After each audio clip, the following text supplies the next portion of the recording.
தன்னோட கணவர் இறந்தவுடனே உடன்கட்டை ஏறி உயிரை மாய்க்கிற பெண்கள் வாழ்ந்த காலகட்டத்துல உயிரை கொடுத்தேனும் சீமையை மீட்போம் அப்படின்னு கை குழந்தையோட ஆங்கிலேயர்களை அலற விட்ட வீர பெண்மணி வேலு நாச்சியார். சிப்பாய் கழகம் அப்படின்னு சொல்லக்கூடிய முதல் இந்திய சுதந்திர போர் தொடங்கினது 1857. ஆனா 1700களிலேயே தென்னிந்தியாவுல தமிழ்நாட்டுல சிவகங்கையில வரலாற்றுல மறைக்கப்பட்ட ஆங்கிலேயர்களுக்கு எதிரான சுதந்திர போர் எப்பவோ தொடங்கிட்டு அந்த போரை வழி நடத்தினது வீரமங்கை வேலு நாச்சியார். முதல் சுதந்திர போராட்ட பெண்மணியா வரலாற்றுல பதியப்பட்ட ஜான்சி ராணி லட்சுமிபாயை பத்தி நாடே பேசும்போது வரலாற்றுல மறைக்கப்பட்ட வீரமங்கை வேலு நாச்சியார் ஆண்ட சிவகங்கை சீமையின் ரத்தம் செறிந்த கதை எத்தனை பேருக்கு தெரியும்? 100 நாள் 100 வீடியோ சேலஞ்சில் இன்னைக்கு 16ஆம் நாள். Welcome to the series of.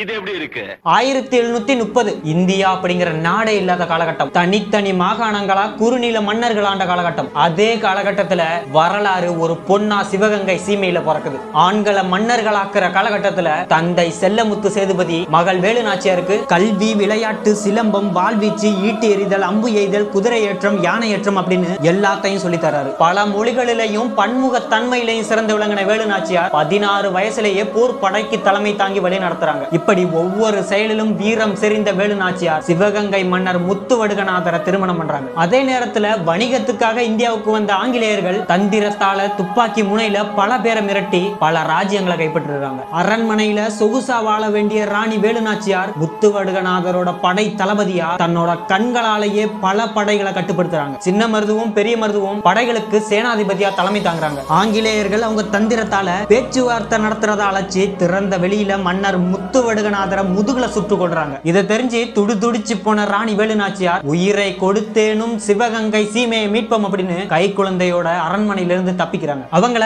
ஆங்கிலேயர்களும் பின்தொடர ஆரம்பிக்கிறாங்க. இந்த நேரத்துல இன்னொரு வீர பெண்ணையும் இங்க கண்டிப்பா குறிப்பிட்டாங்க. ராணி வேலு நாச்சியார் உதவி தேடி குதிரையில போகும்போது திடீர்னு அவங்களுக்கு தண்ணி தாகம் எடுத்திருக்கு. அப்படி தண்ணிக்காக தவிக்கும் போது அப்போதைக்கு தாழ்த்தப்பட்ட சமூகமா இருந்த உடையாள் அப்படிங்கிற பெண் ராணி வேலு நாச்சியாருக்கு தண்ணி கொடுத்து தப்பிக்க வைக்கிறாங்க. அதுக்கப்புறம் ஆங்கிலேய படைகள் வந்து உடையாள் கிட்ட ராணி வேலு நாச்சியார் எந்த பக்கம் போனாங்க அப்படின்னு கேட்க உடையாள் கடைசி வரைக்கும் சொல்லாததால ஆங்கிலேயர்கள் அங்கேயே அவங்களை கண்டந்துண்டமா வெட்டி கொள்றாங்க. சம்பவத்தை தெரிஞ்சுக்கிட்ட ராணி வேலு நாச்சியார் தன்னோட தாலியை கழட்டி உடையாளுக்கு இந்த மண்ணை மீட்போம் அப்படின்னு சத்தியம் செய்றாங்க. அந்த உடையாளத்தான் மக்கள் இப்போ வரைக்கும் வெட்டுடையாள் காளியா வழிபட்டு வராங்க. அடைக்கலம் தேடி ராணி வேலு நாச்சியார் மன்னர் கோபால நாயக்கர் கிட்ட தஞ்சம் அடைறாங்க. அதுக்கப்புறம் பல போராளிகளுக்கு அடைக்கலம் கொடுத்ததா மன்னர் கோபால நாயக்கரை ஆங்கிலேயர்கள் தூக்கிலிடுறாங்க. இப்படி எங்க போனாலும் ஆங்கிலேயர்கள் வேலு நாச்சியாரை பின்தொடர்ந்தே வர்றாங்க. ஆங்கிலேயர்களோட படை வலிமையையும் ஆயுத வலிமையையும் தோற்கடிக்க வேலு நாச்சியார் தேடி போன அந்த இடம் தான் ஹைதர் அலி. ஏற்கனவே ராணி வேலு நாச்சியார் 3 கடிதங்கள் போட்டும் ஹைதர் அலி கிட்ட இருந்து பதில் வராததால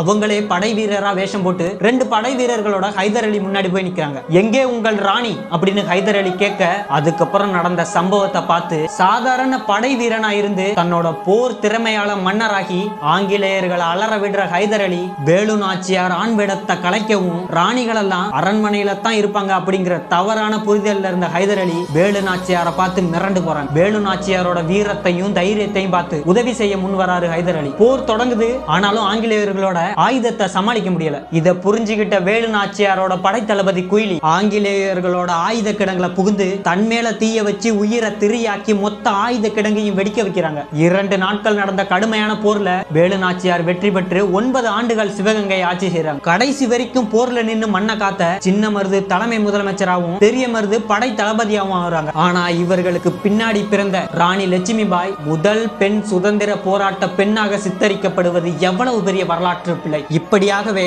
உடையாளும் குயிலியும் மருது சகோதரர்களும் வீரபாண்டிய கட்டபொம்மனும் பூலித்தேவனும் அழகுமுத்துக்கோனும் தீரன் சின்னமலையும் கோபால நாயக்கரும் ரத்தம் சிந்தி மண்ணை காத்த பல பேர் சுதந்திர போராட்ட வரலாற்றிலிருந்து மறைக்கப்படுகிறார்கள் என்பதுதான் மறுக்க முடியாத உண்மை. இது மாதிரியான வரலாற்று செய்திகளுக்கு 5 மீடியாவை ஃபாலோ பண்ணுங்க.